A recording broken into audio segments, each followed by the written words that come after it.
Hey guys, so today I'm going to be doing another K-drama review, as you can probably tell from the title of the video, and I'm so excited about this one because this is my favorite K-drama, so I'm probably going to be like really excited this whole video. Absolutely my favorite. None of them that I have watched compares to this one for me, and my only regret with this one is that I watched it so soon, so now I always end up comparing other dramas to it, but it is really, really, really, really good. So, the drama I'm talking about today is Secret Garden. I love this drama so much. Oh my gosh. I don't even know how to put into words how much I I love this. I can't even put it into words how much I love this one. So, I'm just going to tell you guys about it. So, this one aired on SBS. It aired in 2010 to early 2011. I think, November 2010 to January 2011. I'm reading that off there. And then, I guess the four main people in it are Hajiwon, Hyunbin, Yoon Sang-hyun, and Kim Sa-rang. Okay. Hopefully I didn't butcher any of those names. But those are the main characters. Okay, let's just go into the plotline because I'm going to ramble about this because I love this one. Okay guys, so I recorded this once before and it did not save the audio for some reason. When I went back and listened to it, the audio wasn't there. So I'm going to try this again. I'm going to try to go through it fast because I already did it once. So let's try this. Okay, so a main male lead is Kim Joo-won. He is a rich CEO. He's kind of a jerk. He's basically a stereotypical male lead. Gil-raim is the main female lead, and she's poor like most female characters. And she is a stunt woman, so that's a pretty cool job. I absolutely adore her. Okay, so basically at the beginning, it just introduces you to them, does that. And it basically just gets interesting once they meet. So, this is how they meet. Kim Joo-won's cousin is Oska. He is an idol. He's kind of a playboy, and he basically went out with this actress, and now she's starting to tell the press stuff about him. So he tells Kim Joo-won if he stops her from doing this, he'll do this promotion for the department store. So he does. He goes to the set where this actress is, and it happens to be the set where Gil-raim is her stunt double. He finds them, gets them mixed up, and takes Gil-raim thinking she's the actress. And she is like, okay, because he's like, Oska wants to see you, and she's a fan of Oska, so she gets really excited. Plus, they've met once before, so she thinks, oh, he wants to see her, which is kind of funny to me, because I'm like, you met once, why would he want to see you? But anyways, whatever. Then he does realize eventually that she's not the actress, and she's like, yeah, no, I'm the stunt double. He goes back, he finds the actress, stops her from saying anything, and then before he leaves, he ends up seeing Gil-raim doing her stunt work, and that's when he kind of becomes interested in her. I guess it's just more or less because he's never seen a girl do that. He becomes really interested in her, and he can't stop thinking about her, which is really weird because he's not, into romance at all. He goes out on a lot of dates with these girls, marriage, kind of trying to find a wife, and he's very critical of them, and pretty much he just wants a wife, so he has someone that's going to be a good mother and somebody that's going to be a good wife. That's basically just a business transaction for him, more or less. So he doesn't really believe in romance. But anyways, he actually goes out with Oska's cousin. I mean, not Oska's cousin. He goes out with Oska's ex-girlfriend at one point. So anyways, so blah, blah, blah, that's not really important. Anyways, so eventually, he ends up going to her stunt school that she works at because he wants to see her again, and he gets in because he has a lot of money. It's just really funny to watch him try to do stuff because he's not very good at it, and it's just really humorous. Anyways, so he, likes her. She has, no interest in him. Her friend that she lives with actually works at his department store, so, and she got fired, and he, gets her rehired. Anyways, and then there's a part in the story where it basically gets more interesting is when they go on this trip. So she wins a trip to go with Oska, and he's basically, doing most of this to annoy Kim Joo-won because they're cousins and they just annoy each other and bother each other. And when Kim Joo-won finds out, he follows them there, and then during this trip, the three of them go on a bike ride, and they're racing and stuff, and she disappears because she follows the sign the wrong way because it turns and gets twisted, and she ends up following it the wrong way, and she gets lost. And when they realize she's lost, they go and look for her. Kim Joo-won ends up finding her. When he finds her, they're in the woods, and there's this restaurant. They end up going to it because they're hungry and they don't know where they are, and they go there, they get food. And it's really it's a really weird restaurant, and the lady there gives them these bottles of wine. So they both have bottles of wine. They end up drinking them later that night, like when they're separate, and then they end up switching bodies, which is the big plot twist in it.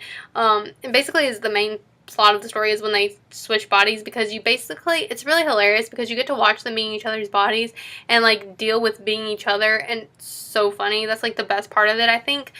So you basically get like a Freaky Friday kind of thing going, and I love it because I think it's really funny.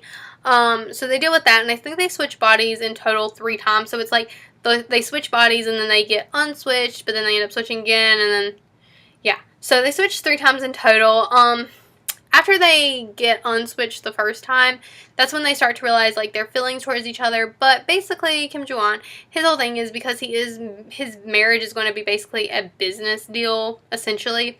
He can't really marry her because she's poor. So he tells her, basically, he uses the Little Mermaid as an analogy. Not the Little Mermaid like the Disney movie, but the original version. Basically tells her he wants her around until he finds a suitable wife, and then she needs to like disappear from his life. It's basically what he's telling her, and she's like, yeah, no, that's not gonna happen. And yeah, she's not into that. And then basically episode 14 comes around, which is the best episode, my favorite episode. Of course, I have it memorized which one it is. That's when they both decide, you know, it doesn't really matter, and they're just going to be together because they want to be. And it's the cutest ever. I'm obsessed with it. I love that episode. So that happens. They switch bodies again. They get unswitched again. And then basically the biggest problem is his mom. She is evil. She's evil. She tries to keep them apart, and she's so mean, and I don't like her. And I've actually seen that woman. She's been in like 2 or 3 other K-dramas that I've watched, and every time I see her, I just think of her as that character, and I can't like her no matter what character she's playing. I just cannot like her because of that. But anyways, she tries to keep them apart, and I can't really like say the other big plot line, because if I say it, it'll like spoil it if you haven't seen it. But there is another little like underlying plot line, basically, which explains why they switched bodies in the first place. So basically there was an accident a few years back, and Kim Joo-won can't remember it, and that's basically what connects them. So basically they're like fated to be together, but I can't really tell you guys what that is because it'll ruin it. But during the whole entire series, it's like hinted at, but it's, I don't know, people, it takes a while to connect the pieces, I guess. Like for me, it took me till I was like, oh, like after I saw it, I understood why. And like my friend watched it, it took her a little bit to get it, because it all connects at the end, and there's a reason that they're together. But basically, at the end of the day, they end up together. That's all that really matters, and they're like the cutest couple ever. And another like plot line is Olska and his ex-girlfriend, them, you know, trying to get back together. And then there's Lee Jong-suk, who's actually in this as well, and he plays another like musician that has a crush on Olska. It's pretty fantastic. I kind of love it. I love him as an actor, so I love seeing him in this. But that's kind of the side story as well. But I wish I could tell you guys more about this because it's such a good K-drama, but I don't want to like I don't want to spoil it, because if I tell you the like other plot line, it like kind of ruins it, because it's like the big plot twist and stuff. So I don't want to ruin it, so I'm not going to. But I highly suggest watching this one. Anyways, that's my whole little synopsis of that. I hope that wasn't terrible, because I was doing that all out of memory.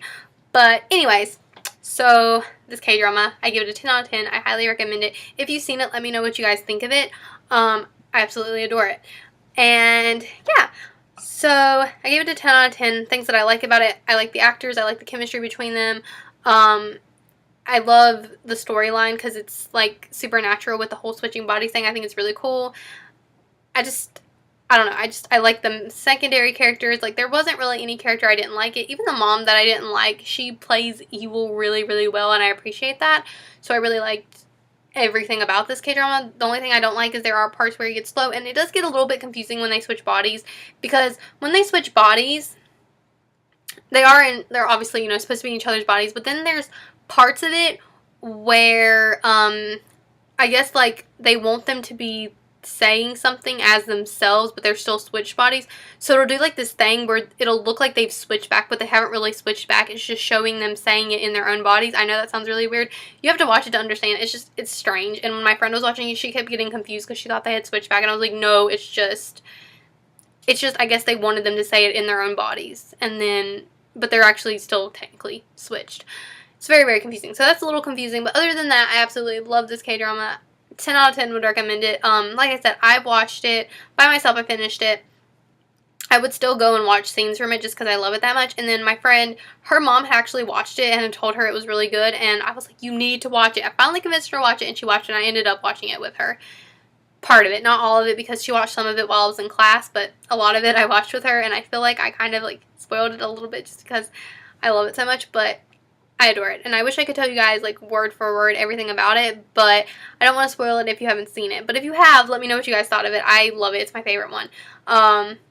Yeah, so I'm going to stop rambling now, but that is my review of Secret Garden. I absolutely adore it, or I don't know, I adore it.